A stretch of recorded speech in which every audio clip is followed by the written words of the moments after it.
नासिर नौशर फिरोज की अदालत GDA कारकुन की ज़मानत मंजूर कर वरती है। लाइन ते आहे महबूब कलोड़ो। जी महबूब। जी बिल्कुल, नौशर फिरोज जे इंचार्ज ATC सेशन जज नौशर फिरोज महबूब अली जवाहरी जी अदालत चूंडन वारे ॾींहं ते क़त्ल थियल PP जो कारकुन हुयो बिलाल ज़रदारी, उन केस में GDA जे समूरनि अॻुवाणनि ऐं कारकुननि जी जेका ज़मानत मंज़ूर करे वरिती आहे।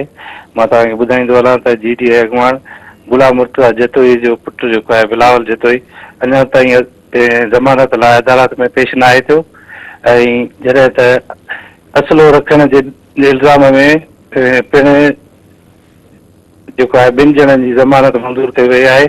जॾहिं त इहो बि तव्हांखे ॿुधायां त ज़मानत हासिल कंदड़नि में आसिफ राहूजो, इमरान रिज़वान जुमाणी ऐं लाला अतीक, हसन चांडियो ऐं हसन जतोई शामिल आहिनि। जी मेहरबानी।